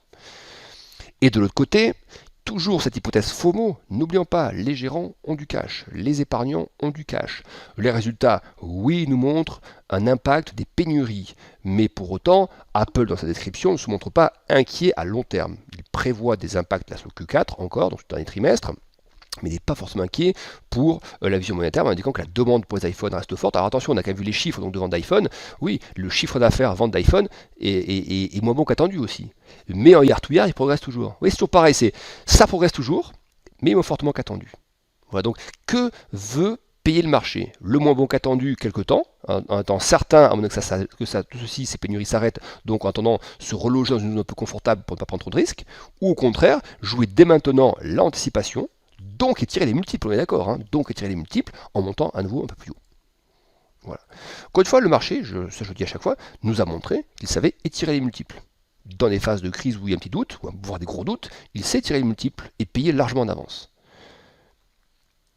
Là, il avait beaucoup tiré les multiples, ces multiples sont un petit peu détendus ici, ils sont un petit peu retendus ici, et à nouveau là, donc que verra le marché? Est-ce qu'il étire les multiples en continuant de monter, et en attendant la prochaine vague de résultats, qui tomberont donc seulement en janvier 2022, pour le 4e trimestre, ou va-t-il se loger dans une zone confortable, donc, support ici, point haut ici, se poser tranquillement, attendant que toutes ces questions de logistique mondiale, de prix d'énergie, de pénurie s'évaporent, avant de reprendre son chemin haussier. Voilà. Et donc on est face à ces deux grosses possibilités aujourd'hui. Donc on ne lit pas l'avenir, on ne sait pas prédire les choses, on est simplement là à voir des niveaux. Si ça ne tient pas à la hausse, qu'on voit le truc retomber ici, on voit les perspectives. Voilà, donc on peut les tenter si on a envie, avec des stops appropriés, pas trop loin, et on va chercher. Donc, vous voyez, en gros, ça veut dire quoi? C'est-à-dire, s'il faut retomber à 4550, il y a l'oblique ici, on peut vous couvrir dessus, 20 points, 25 points dessus. Si ça paye à la baisse, dans le premier temps, on cherche le double top. Et pourquoi pas ensuite, si on joue un scénario un peu plus latéral, retour d'abord sur l'oblique, vous voyez, vers des 4460, 70, voilà. Donc ça, c'est la zone d'entrée, c'est par ici. Si par contre, vous ne retombez pas là, vous arrêtez là, et vous faites ça, et vous montez une troisième fois ici, il me semble que c'est approprié de vouloir jouer la sortie par le haut, stop sur l'oblique la plus proche, et on se laisse porter ensuite. Il n'y a pas trop d'objectifs, il y a une petite oblique au-dessus, mais qui n'est pas très long. Enfin, elle est quand même à prendre, hein, cette oblique, hein, vous voyez, celle-ci. Hop. Voilà, si on dit qu'il n'y a pas d'objectif, s'il y en a un, il y a cet objectif-là, dans un premier temps, qui équivaudra d'ailleurs à la hauteur de ce mini-range à ce moment-là. Vous voyez, si on sort par le haut de ce truc-là, la hauteur c'est ça, donc on projette ça, vous voyez, ça nous ramène sur l'oblique ici, vers 4630. Voilà. Donc voilà après ce qu'on peut tenter, court terme, sur le S&P, mais sur signal. Pour l'instant, on est entre deux, donc pas de signaux, on attend le signal. Pareil pour le Nasdaq. Nasdaq, lui, il a encore envoyé hier, nouvelle, donc voilà, c'était scalpable. Hein. Vous voyez, on disait, voilà, si on remonte sur le sommet, on peut tenter, mais par contre, tenter pour un FOMO et un truc qui s'envole, oui, mais non quand vous revenez sur la zone de départ. Vous voyez, je sais, à posteriori, on peut dire, ouais, mais vous êtes gentil, mais dans la réalité, c'est dur à faire. Ouais, mais pour autant, pour moi, il n'y a pas d'autre moyen de se couvrir que de dire je tente effectivement quand ça part, mais dès que ça revient sur ma zone initiale, ici c'est ici en fait, hein, vous voyez, là. Vous voyez, boum, ça part. Donc là, vous scalpez, mais dès que ça retombe là déjà une première fois, normalement là, si le marché veut s'envoler, il s'envole, regardez ici là, regardez, typiquement ici, là, il pète une résistance, bon, il fait ça une première fois, il retourne donc on sera à zéro, mais après ça recasse la résistance et ça part, vous voyez, quand le marché après part pour de bon, il ne se retourne pas avant plusieurs pourcents de hausse, et vous avez largement le temps, c'est facile de faire votre beurre, vous voyez. Pourquoi je vous dis ça? Parce qu'on sait tous, on a tous les mêmes arguments en bouche. Les arguments, c'est de dire, c'est un indice qui ne fait que monter, donc c'est sûr que quand il casse un sommet, mieux vaut essayer de jouer dans le sens du marché que contre le marché. Et à la fois, les arbres ne montent pas jusqu'au ciel, et à un moment donné, des marchés qui ont beaucoup grimpé ont peut-être besoin de souffler. Et donc c'est de dire, si c'est le moment que choisit le marché, quand j'ai acheté sur le point haut pour consolider, mieux vaut que je m'en dégage très vite de cette situation en ressortant à zéro ou sur une légère perte, pour laisser le marché respirer, pourquoi pas jouer cette respiration et la shorter un petit peu, vous voyez. C'est ça les arguments. Donc, là, mieux vaut effectivement quand le truc part et vous ramène sur le point d'entrée quelques heures après ou quelques minutes après, mieux vaut sortir à zéro ou prendre une petite paume, mais parce que le risque, je pense que tout le monde le voit sur cet écran, c'est l'hypothèse 1-2, vous voyez, et je dis pas 1-2 pour aller là, mais 1-2 sur un schéma un peu range, vous voyez, 1-2, on monte, et puis on se fait peut-être un truc comme ça, mais un peu plus long, vous voyez. On reste, et puis on sort ici, vous voyez, à un moment donné. C'est un peu ça. Et effectivement, tout à l'heure, vous me parlez sur le chat de la divergence qui est ici. Oui, cette divergence, elle est bien concrète, elle est bien réelle. C'est une vraie grosse divergence. Mais vous voyez ce qu'on disait, il n'y a pas de signaux graphiques pour l'instant. Ce qu'il nous faudrait, par exemple, vous voyez, c'est là, un stochastique commence à rebiquer, là, un MACD qui tente de croiser, qui n'y arrive pas et qui aille là, et ça nous donnerait effectivement ce reflux 15 000, etc. Mais sauf que le moment où on aura ça, le marché sera déjà à 15 000. Vous voyez, c'est toujours des signaux décalés. Hein. L'indicateur vous donnera finalement le signal. C'est pour ça que la divergence est intéressante à surveiller en amont, parce qu'elle nous donne le sentiment que, attention, effectivement, il y a moins d'impulsion à chaque fois, moins de dynamique, de momentum dans la vague d'après, même si elle est forte, et que l'indicateur ne suit pas. Voilà. Mais c'est là, du coup, je vous disais tout à l'heure que les niveaux techniques sont capitaux, parce que la divergence, c'est une chose, mais il faut que graphiquement, on commence à avoir des signaux que cette divergence commence à produire des effets. Et c'est pour ça que je vous disais, voilà, moi, mes premières zones où je pense qu'il peut être pertinent de chercher justement ces mouvements un peu divergents et chercher à les concrétiser un peu, par exemple, par un repli plus fort du cours, il faut des signaux, vous voyez, retomber juste sous le sommet, ce que le marché fait actuellement, c'est un peu light. Regardez, combien de fois il a fait ça jusqu'à présent? Il a fait une fois, deux fois, trois fois. Trois fois pour autant, il est quand même venu derrière chercher à nouveau des points. Vous voyez, donc retomber sous le sommet, oui, c'est un peu signal de faiblesse, mais le marché peut le faire une fois et puis s'envoler au ciel la fois d'après. Donc c'est sûr que trois fois retomber sous le sommet, ce que maintenant il a fait, c'est moyen. Mais pour que ça devienne moins bon et un peu dangereux, pour moi, il faut qu'il commence à aller taper plus bas. Il faut qu'il s'éloigne de cet ancien sommet. Vous voyez, il faut qu'il s'en éloigne de ça. Il faut qu'il commence à perdre du terrain et que le scénario un peu sommet puis deuxième sommet commence à prendre un peu corps. Donc, ce qu'on disait hier, voilà, c'est plutôt vers 15 500. Vous voyez, la zone d'impulsion est ici. Voilà, 15 500. Et il y a aussi des questions après de. Oui, je voulais vous remettre en daily. On va avoir des fibos qui apparaissent quelque part. Voilà, vous les avez ici. Voilà. Hein, si vous retombez sous 15 500, déjà il y a des petites zones d'impulsion qu'on retrouve, vous voyez, ancienne zone de résistance ici, zone de support ici. Donc, oui, retomber là, ça commence à construire un peu dans l'esprit du marché l'hypothèse, attention, il y a un sommet qui est en place potentiellement, et donc, vous voyez, c'est là qu'on commence à cibler, bon, si le sommet est en place, jusqu'où le marché peut respirer une deuxième fois, vous voyez, et il peut retomber sur les premiers fibos, les grosses zones, les fibos à 15 000, 40, vous voyez ici, la grosse oblique qui est là, voilà. Ce sera ça après les cibles si on décide de rentrer vers 15 500. Donc ça veut dire, comme toujours, c'est pas un stop à 20 points qu'on met. Là, si on cherche comme ça des moments de respiration une deuxième fois, ça veut dire des stops, on laisse un peu aussi la position respirer, ça peut taper.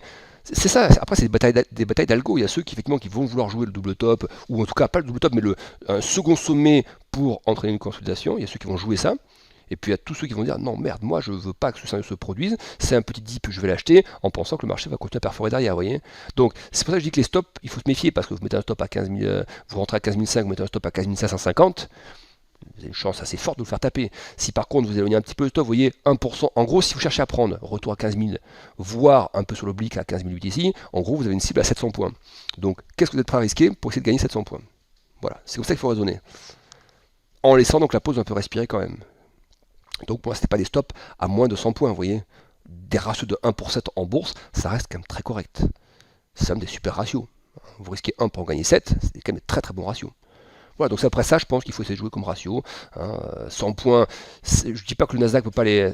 Mais disons que un truc qui aura beaucoup hésité à la hausse, et puis commence à taper les supports et à les casser, 100 points, effectivement, il y a quand même... C'est quand même un mouvement assez fort de redémarrage dans l'autre sens, donc je ne suis pas convaincu que le marché ait la force de faire ça si on commence à s'essouffler et à prendre peur sur ce marché-là. Quand je dis peur, c'est pas le mot, quand on commence à construire un scénario plus consolidant, voilà.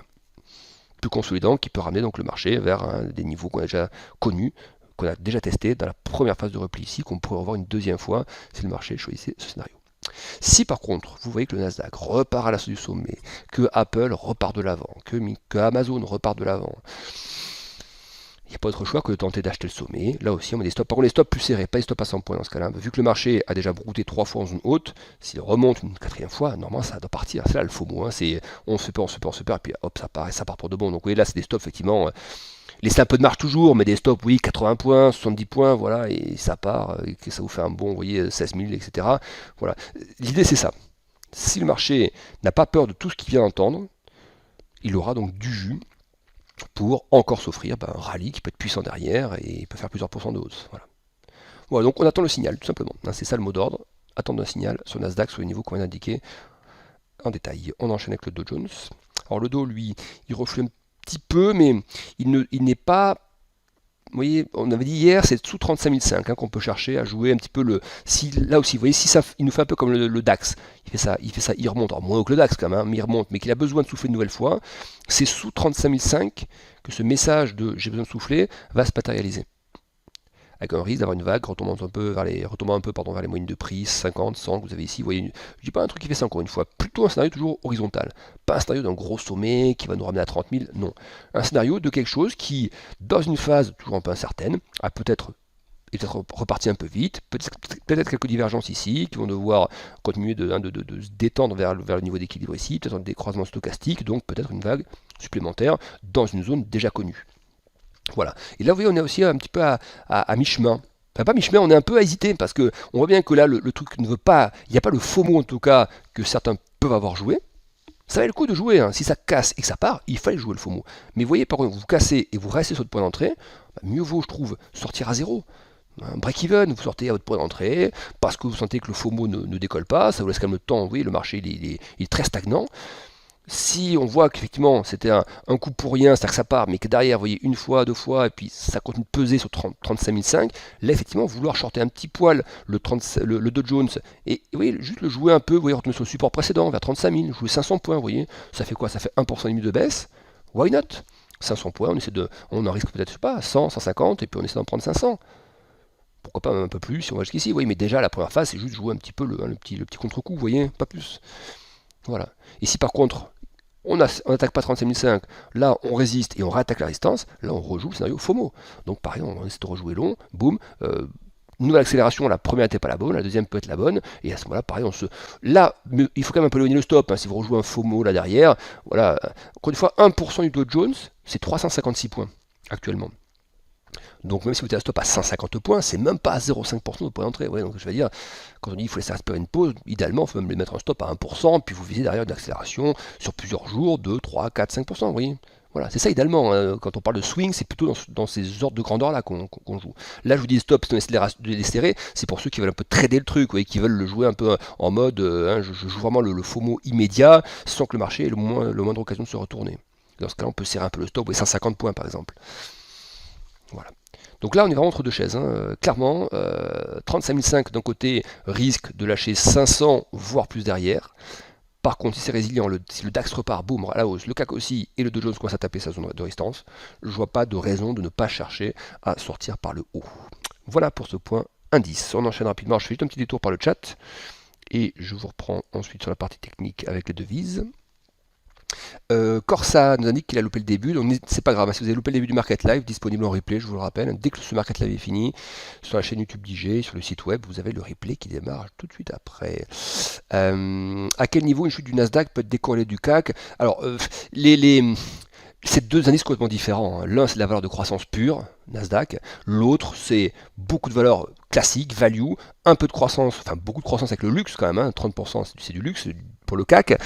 Mais c'est pas de la croissance au sens tech, si vous voulez. Hein, c'est la croissance, voilà, c'est l'équivalent de valeur de croissance, mais on ne peut pas comparer un LVMH et un Apple, par exemple. Voilà.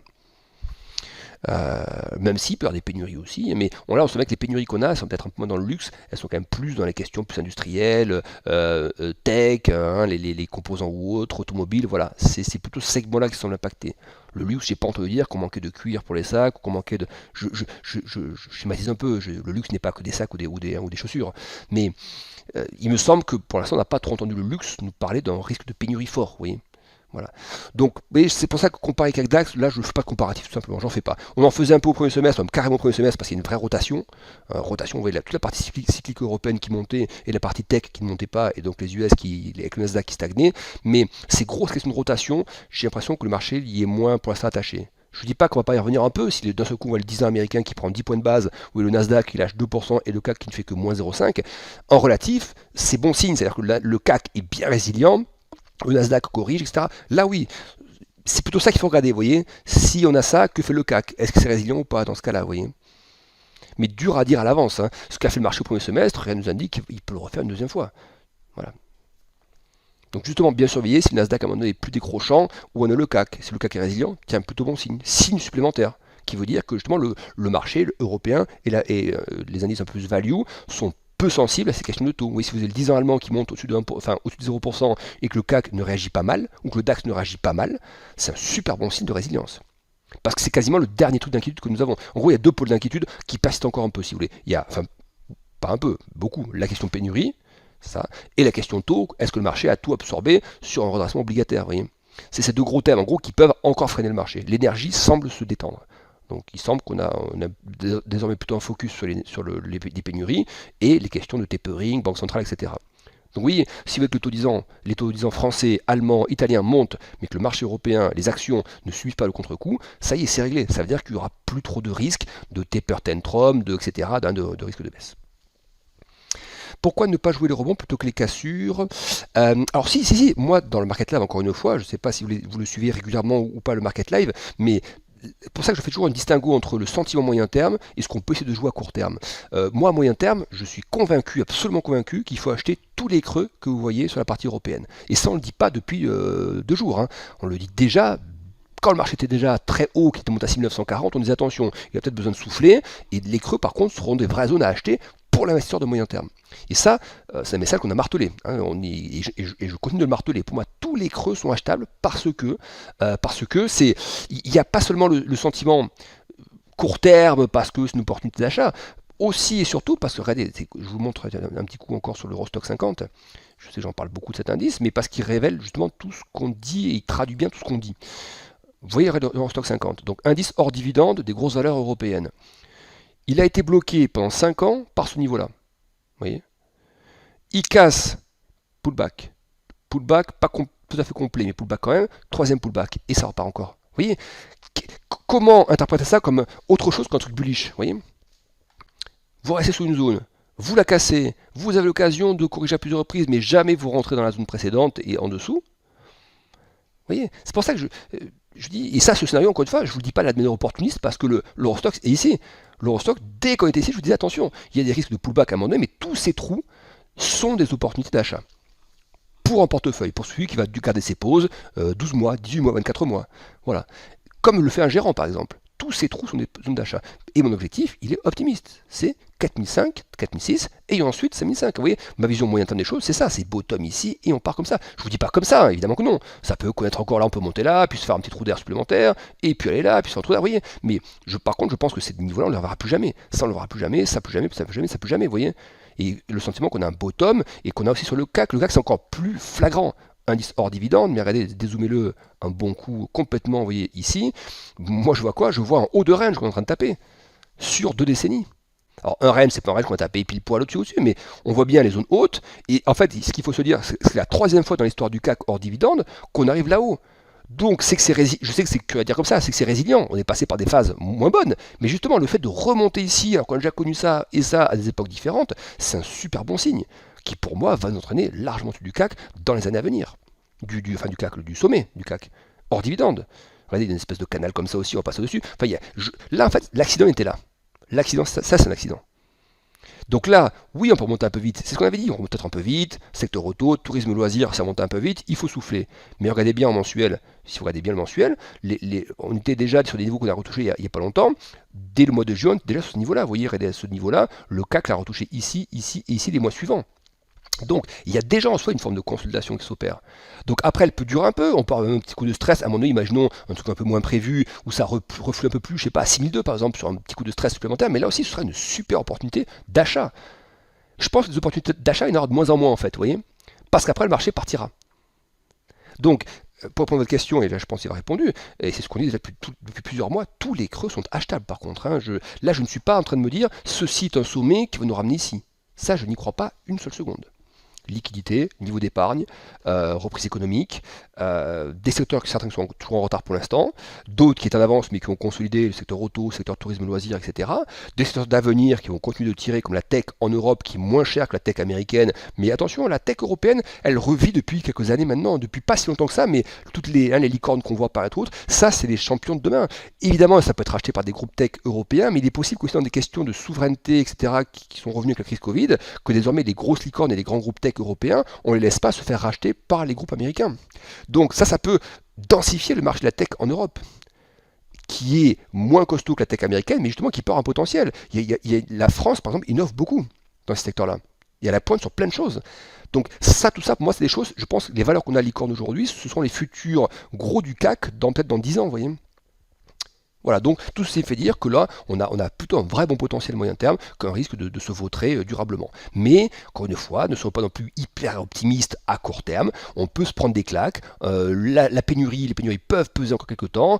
Les boîtes peuvent être mises un peu à mal sur leur marge quelques temps encore, etc., etc. Donc oui, ça peut nous faire stagner un peu là-dessous quelques temps et il ne faudra pas, je pense, s'en inquiéter. Il peut y avoir des choses un peu dangereuses, qu'on a l'impression que c'est dangereux à la 6003, 6002, sur un mauvais réveil un matin, sur un truc sur Evergrande, ça peut retourner plus bas.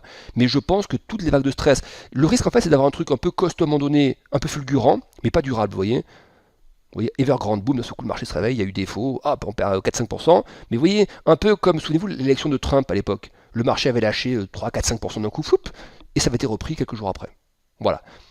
Donc je pense qu'on a ce genre de risque-là, de mauvaises surprises comme ça, si tant est qu'il y en ait, mais selon moi, elle serait plutôt de cette nature-là, mais pas engageante pour un sommet durable. Voilà. Plutôt nous encrouter un peu dans un schéma où ça monte pas mal, puis ça relâche à 6004, puis ça remonte encore un peu, et je dis bien dans un scénario du pire, vous voyez. Je suis même pas sûr qu'on ait affaire à ça, vous voyez.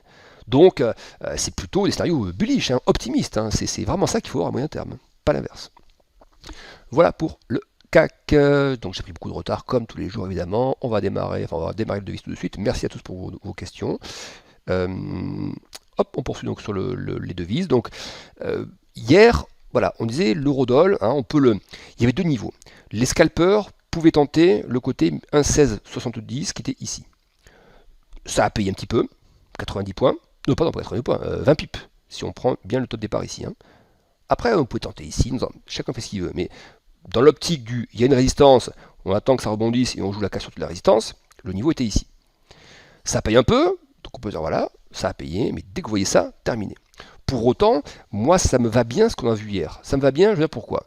Parce que ça remet un peu au centre du tableau les questions de politique monétaire en Europe. On a l'impression que quand on voyait ça, il n'y avait que ce que faisait la Fed, avec ce dollar qui s'est renforcé, les taux américains qui se renforçaient, on a l'impression qu'il n'y avait que la Fed qui comptait pour le marché, qui achetait du dollar. Hier, la BCE, malgré la volonté de Christine Lagarde de ne pas envoyer de message trop agressif, le marché n'est pas idiot, a vu qu'il y a des signaux d'inflation qu'on voit autour de nous, et que ça ne peut pas autoriser la BCE à être trop laxiste trop longtemps. Christine Lagarde peut avoir un discours accommodant si dans les faits, les achats d'actifs se réduisent dans les semaines qui viennent. Qui se souviendra qu'elle avait dit pas de hausse de taux en 2022? Vous voyez, si on a un relèvement de taux, je ne sais pas, en septembre prochain. Qui se souviendra qu'en novembre de l'année d'avant, par exemple, elle avait dit pas de hausse de taux en 2022? Nous, on se souviendra parce qu'on suit ça la tête dans le guidon. Mais monsieur tout le monde, on a dit pas de hausse de taux en 2022. Qui s'en souviendra si la BCE relève les taux? Et je pense que le marché, il a cette optique-là de se dire, bon, ok, les banquiers centraux, vous êtes gentils, mais vous nous avez dit c'est transitoire et plus le transitoire dur. Vous voyez? Donc oui, on veut bien vous écouter. Là. Merci pour votre conférence de presse. Nous, toutefois, nous pensons que ces questions inflationnistes, même si elles ne montent pas à 10%, peuvent rester quelque temps encore en place, justifiant de votre part une politique moins accommodante en 2022, et donc de relever un peu aussi le niveau de l'euro, parce qu'il n'y a pas de raison de ne faire que vendre l'euro par rapport à ce que fait la Fed. La BCE, vous aussi BCE, vous allez faire des choses, donc on achète de l'euro par rapport à ce que vous allez faire, et on voit que les taux se redressent, donc que les rendements s'apprécient un petit peu, notamment les rendements réels, donc on achète un petit peu d'euros. Et puis aussi, schéma plus optimiste, on achète de l'euro parce qu'on a confiance sur la reprise européenne. Vous voyez, la France ce matin, on a eu des bons chiffres de croissance supérieurs aux attentes. C'est bon ça, hein, c'est bon pour la zone euro ça. Donc, si on a une bonne confiance pour une zone économique, pourquoi ne pas acheter la devise attachée? Ça va souvent comme ça, c'est souvent comme ça que ça marche. La Turquie, on n'a pas de visibilité, ça décroît complètement la devise. L'Europe, si la visibilité reste pas trop mauvaise, pourquoi vendre l'euro? Oui, donc c'est tous ces thèmes-là. Et moi, encore une fois, hein, c'est des projections qu'on fait pour l'instant, mais je verrai bien. J'attends toujours des signaux un peu plus costauds. Hein. Je vous disais, moi j'aime bien le. J'ai mis un petit tweet hier. Hein. Ça, la zone 1750, il y a un Fibo en plus. Je viens de redécouvrir ce Fibo. Je ne savais pas d'où il sortait. Ouais, il sort quand même de là. Non, il y a ça en plus, vous voyez, qui vient conforter ce qu'on disait précédemment. Toute la baisse, hein, 2014, etc. Vous mettez en place les Fibo. Il y a un Fibo 38,20 à 1,1740. Et pourquoi je dis c'est intéressant? Parce que nous, sans avoir vu le Fibo le jour précédent, j'avais pas fait attention à ce Fibo, mais on le revoit aujourd'hui, donc tant mieux. Mais il y avait, au-delà de ça, on disait que si l'euro revenait au-dessus du support ici et ici, donc plutôt vers 1,1750, et là je vais rezoomer sur du daily, hop, ça commencerait à mettre dans la ligne de mire un pullback vers l'oblique, vous voyez. Donc pour moi, la zone d'entrée, plus, on va dire, swing, moyen terme ou autre, le swing c'est quand même du court terme, c'est horizon quelques jours. Souvent, ça somme d'un jour à l'autre. Moi, quand les swings, parfois, c'est pas forcément d'un jour à l'autre. C'est un swing où on joue sur quelques jours en rebond. Ouais, voilà, c'est plutôt ça. On joue un mouvement qui peut payer en quelques jours. Et ensuite, qu'on garde quand même sur une optique de plusieurs semaines à plusieurs mois, parce qu'on peut remonter en 3 jours à 1,23. Mais je pense quand même que l'idée derrière tout ça, c'est de faire ça, vous voyez. Donc d'essayer de rentrer à un moment donné, quand ça commence à revenir un peu, vers une 7,50, d'abord viser le pullback, et ensuite, plus ou moins vite, hein, chercher la réintégration de l'ancien biseau que vous avez ici, voilà. Voilà, donc c'est pour ça que je dis que le mouvement d'hier, moi, va dans le sens du raisonnement que l'on tient, tant mieux. Ça manque un petit peu de pêche, il faut aller à 1,750 pour commencer à durcir un peu l'aspect graphique, mais pour l'instant, ça va dans le sens de l'analyse, donc tant mieux. On enchaîne. Je dis pas que ça va y rester. Hein. Si cet après-midi, je sais pas, on a un membre de la Fed qui nous sort un scud, on peut retomber à 1,15. C'est justement pour ça que je pense qu'il ne faut pas se précipiter trop.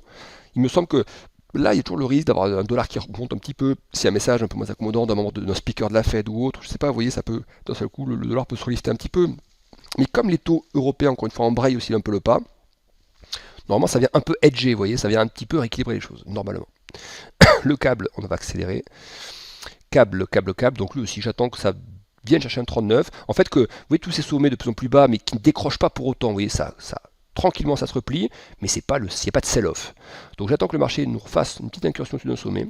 Un 39, un 39,20, dès qu'on y arrive, je pense que ça vaut le coup. Là, modestement, tranquillement, juste une petite ligne pour jouer le mouvement plus latéral et rebond à 1,42, 1,43.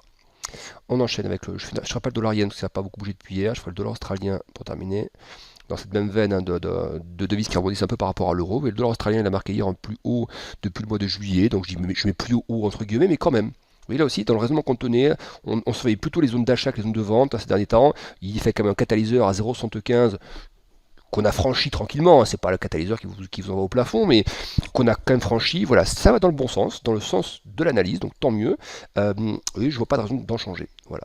Parce que je pense que ce qu'on a vu sur la Chine, une grosse partie du risque est quand même déjà dans les prix, en tout cas des gros indices chinois, ça c'est clair, des indices qui ont perdu entre 30 et 50%, il y a quand même une bonne partie du risque qui est pricé, ça veut pas dire qu'on va aller en ligne droite vers ici, on peut se reprendre quelques bouillons comme ça, mais il y a aussi une thématique matière première, économie mondiale, voilà, hein, l'Australie est sensible à ça, on voit bien que le Covid, avec la reprise, donc sensible aux politiques monétaires aussi, hein, mais voilà, l'inflation est aussi là en Australie, partout l'inflation est présente. Donc oui, tous les banquiers centraux sont à peu près au même rang, ils ont besoin tous de remettre un peu le couvercle sur la surchauffe monétaire, et donc voilà, il faut, ça c'est plutôt propice donc à ces mouvements-là, et comme la Banque d'Australie doit aussi le faire, vous voyez, il n'y a pas de raison que le dollar monte trop, vous voyez, c'est toujours pareil.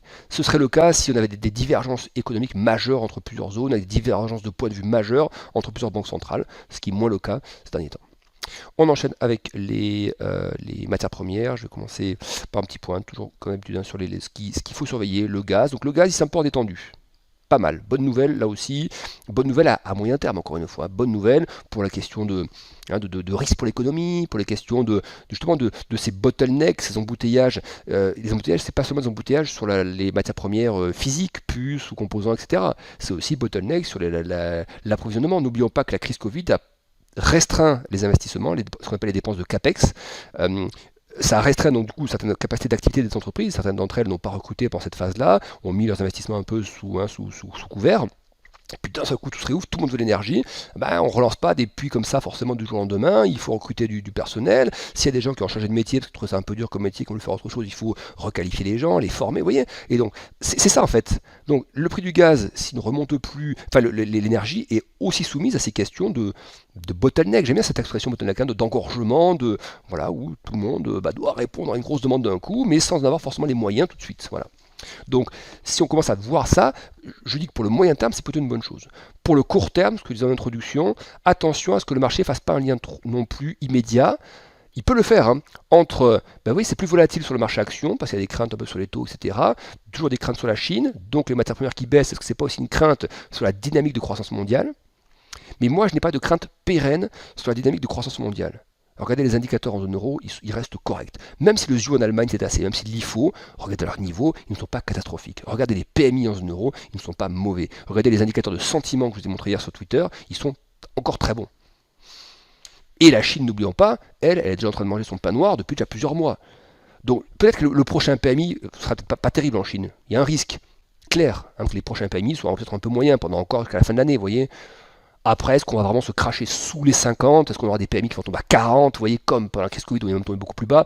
Non, vous voyez, on a plutôt l'impression que c'est cette phase un peu de la Chine est repartie très vite, du coup elle subit un peu le contre-coup aussi, elle a toujours du Covid chez elle. Vous voyez, mais c'est pas non plus une épidémie de Covid comme celle qui l'a touché en 2020, comme toutes les zones de la planète, vous voyez. C'est ça aussi qu'il faut faire le distinguo entre des résurgences de foyers de spots qu'on peut maîtriser avec du vaccin qui progresse, et puis une épidémie qui nous fulgure tous, parce qu'on ne sait pas ce que c'est, et puis on n'a pas de traitement et qu'on n'a rien. Vous voyez, il y a deux mondes entre ces deux situations-là. Voilà, donc pour ça que moi la vision globale macro moyenne elle ne m'inquiète pas. Par contre à court terme, voilà, juste le lien, attention, peut-être que l'énergie baisse un peu sur des craintes un peu macro court terme, Chine, etc. Peut-être avec ce relèvement de tout, c'est tout qui repart un peu, qui ne plaise pas trop au marché. Vous voyez, c'est ça le tantrum aussi. Donc est-ce que le gaz peut ne pas baisser, enfin est-ce que le gaz peut baisser en étant un signal plutôt risk-off, vous voyez. Alors que jusqu'à présent, c'est le gaz qui montait qui était risk-off, et quand il détend, on a vu les marchés plutôt rebondir. Là, est-ce qu'on ne peut pas avoir un gaz qui baisse un peu, mais qui accompagnerait un sentiment un peu de défiance, d'aversion par rapport au risque, vous voyez. Classiquement, c'est ça, que la matière première baisse d'habitude, c'est plutôt des signaux comme ça. Oui, donc là, on est un petit peu là aussi entre deux chaises sur les matières premières. C'est dur de faire une interprétation à la seconde même de le gaz baisse, c'est bon parce que le marché était inquiet, donc c'est bon, et le gaz monte, attention, c'est un danger, vous voyez. Il est aussi possible qu'à un moment donné, je ne vous dis pas tout de suite, mais que si après, vous voyez, les salaires montent, l'économie progresse bien, que l'énergie s'installe sur des niveaux de prix plus élevés que historiquement parlant, mais que les économies soient en mesure d'accepter ces situations-là, si tous les salaires progressent de manière plus forte. Et si les entreprises ont la capacité, parce qu'elles augmentent les salaires, etc., de répercuter aussi des hausses de prix derrière sur leurs produits, à ce moment-là, oui, si tout monte, c'est pas gênant. Ce qui est gênant, c'est quand le prix des produits monte, mais que les salaires ne montent pas. Voilà pour ce point gaz, donc tout ça pour dire que pour l'instant, c'est c'est dur de parler de ça, voilà, parce qu'on n'a pas, on est sous les zones à risque, légèrement en dessous. Les zones à risque, c'est ça, c'est les grosses résistances que vous avez ici. Voilà, ça c'est les zones, ouais, je vais y arriver, zone chaude ici, voilà. On est un peu en dessous, on végète en dessous, voilà. Donc on végète, c'est le terme, on végète. Dur de dire risque on, risque off là-dessus, quoi. Voilà, il n'y a pas de. Moi, je dirais plutôt ça, le fait de végéter, c'est plutôt un bon signe moyen terme. Court terme, encore une fois, est-ce que, comme le cuivre qui baisse un petit peu, on va un peu dans le rouge, est-ce qu'il n'y a pas un poil de risque off? Voilà. Le pétrole aussi. Alors le pétrole, il ne paye pas. Je suis désolé. Par contre, hein, le pétrole, les idées qu'on a proposées, ça a été résilient. Le 80 a tenu. Moi, je pensais qu'il ne tiendrait pas. Ça a tenu. On avait dit, voilà, si on rentre sous 81, qui était la possibilité de signal technique donné, ça monte à 82, terminé. Terminé pour le trade. Est-ce qu'il va perdre une nouvelle fois? Vous voyez, mais court terme, encore une fois, dans ces marchés qui sont quand même assez nerveux, avec des mouvements assez amples, là, ce qu'on jouait, c'est clairement un pullback sur l'énergie. Hein. C'était bien stressé. On a vu hier, hein, il y avait des signaux, le gaz qui se repliait, le pétrole, non pas le pétrole, mais d'autres comme le gaz se repliaient hier, par exemple. Donc on s'est dit, tiens, est-ce que le pétrole va pas suivre lui aussi, vous voyez? Donc il y avait il y avait toutes les caractéristiques techniques, plus le fait que d'autres matières premières liées à l'énergie baissent, pour amener le pétrole sur ce qu'on voulait essayer de prendre, c'est-à-dire une phase de concept de repli plus accélérante. Ça n'a pas payé. Donc, désolé pour ceux qui ont suivi le trade. Mais par contre, on avait dit stop à 1$, hein, on ne prend pas le risque de laisser le pétrole repartir. Voilà. Donc, arrêtez là-dessus. Il n'y a pas eu autant quand ça marche, on le dit, autant quand ça ne marche pas, il faut le dire aussi. Là, le trade, il n'a pas payé sur le pétrole. Si on dit retombe, faut-il tenter? Moi, je répondrais oui à nouveau. Si on achève un peu en épaule tête épaule, voyons, ce genre de truc. Je répondrais oui parce que là, on est toujours pour l'instant, non, il ne faut pas le faire, hein, parce qu'on a rebondi. Mais on a rebondi pourquoi, vous voyez? Soit rebondit parce que le marché a envie de se faire l'accélération fulgurante à 100$, vous voyez, il tasse un peu et puis il repart, boum, boum, et puis là on peut avoir des marchés à nouveau un peu stressés, il y a une grosse poussée de l'énergie, imaginons qu'une vague de froid qui arrive un peu partout, hop, à nouveau un prix d'énergie qui se tend. Mais de l'autre côté, on voit que le gaz, par exemple en Europe, c'est nettement détendu. Donc, à un moment donné, si le pétrole lui aussi veut nettement se détendre, plus fortement, le point de passage il va être là. Le sommet, si c'est bien le sommet qu'on a ici, ça va passer par ce point pour ensuite se détendre un bon coup. Je dis pas se détendre pour 260, hein, c'est pas le propos. C'est une phase de stress qui nous, voilà, d'un coup qui se décomprime et on pull back sur les anciennes zones de résistance, ici, 76. Voilà, donc c'est en ça que le trade entre 81 et 76 était proposé. Pour jouer un peu sur cette thématique du si ça a été beaucoup stressé, bah du coup quand ça va souffler un peu, on peut aussi avoir un bon pullback qui ramène le prix de l'énergie sur un niveau plus correct. Voilà. Donc si ça tombe une troisième fois, plus qu'une troisième fois, maintenant une quatrième fois, cinquième fois ici, ça se retente encore, mais pareil avec les mêmes conditions, stop à 1$ et on essaie de prendre 5 à 6$ dans la foulée. Voilà pour ce qu'on pouvait dire. Je vais terminer l'argent. L'argent toujours pas parce que c'est toujours les mêmes niveaux. Stop à 22 et on joue la hausse. Le gold aussi, c'est un petit peu replié hier. Voilà. Il n'y a pas eu trop d'effet de dollar, parce que même le dollar il s'est plutôt affaibli hein, quand on regarde globalement par rapport à l'euro ou autre. Donc là, je ne sais pas pourquoi, hein, parfois on n'a pas de réponse à tout. Hein. On voit juste que l'or s'est un peu replié. Il y a des niveaux techniques qui peuvent un peu jouer, voilà, la grosse oblique, hein, ici, voilà, elle peut jouer un peu. Bon, ça change rien. En tout cas, notre stratégie qui est la suivante depuis qui n'a pas changé, qui est que l'on pense qu'on est en train de former un bottom par ici, qu'on attend quelques confirmations de cela par des cassures un petit peu au-dessus des résistances, hein, notamment celles de juillet-août, qui sont déjà des belles résistances, ça doit même plusieurs mois en arrière tout ça. Donc si vous passez au-dessus de résistance d'il y a plusieurs mois, bah why not? Voilà, ça peut être là le moment de se dire effectivement le bottom commence à se former et tranquillement on revient sur le gold. Encore une fois, c'est pas forcément le signal qu'on va aller là tout de suite. Le signal que peut-être qu'on a purgé, ça y est, les risques, qu'on va commencer peut-être à rester plus en zone médiane pour, in fine, ensuite aller chercher les zones hautes. Voilà. Ce sera ça, l'idée de trade, si on dépasse les 1840. Mais c'est à partir de là, je pense qu'il faut commencer à déclencher un peu. Pas avant.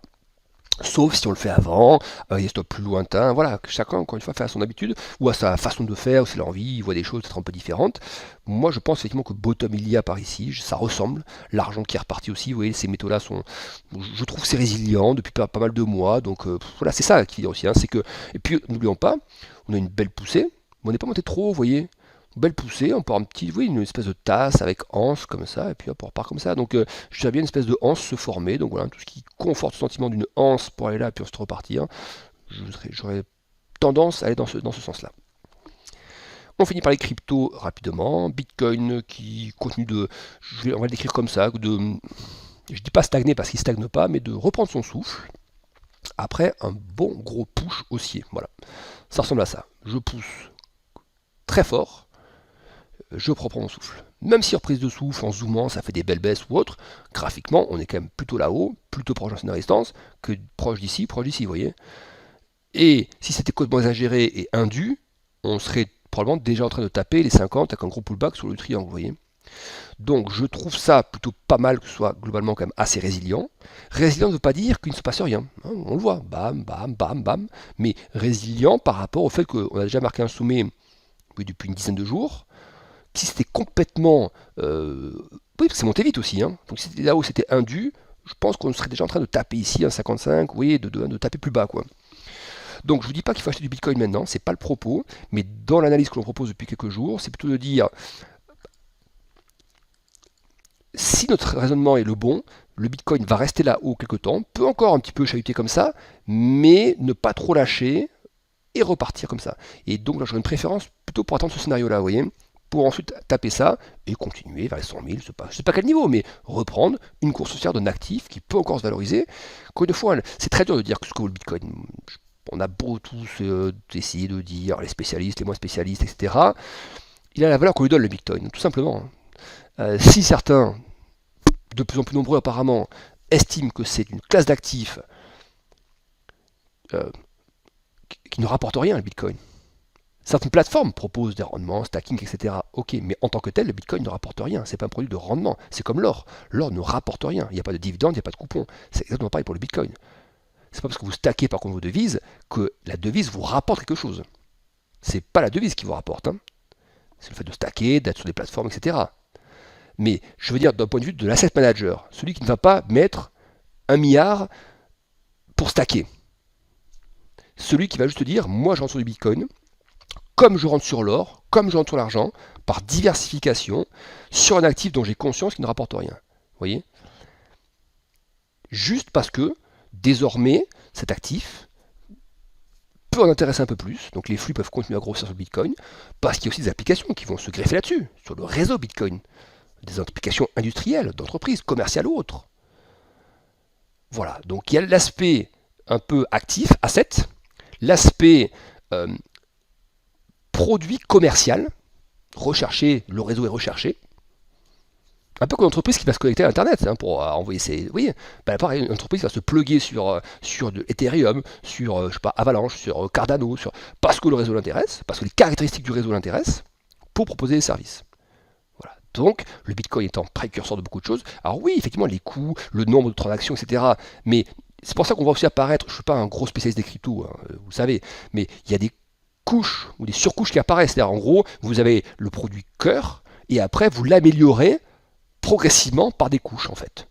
Et ces couches permettent d'aller sur des paiements peut-être plus fractionnés, plus rapides, moins chers, vous voyez, ou des échanges de données plus rapides, moins chers. Donc c'est ça en fait qu'on peut essayer d'acheter toujours à l'avenir en disant ben, ces cryptos, ces réseaux, moi j'appelle ça plutôt ça comme ça, ces réseaux vont continuer à prendre de l'ampleur.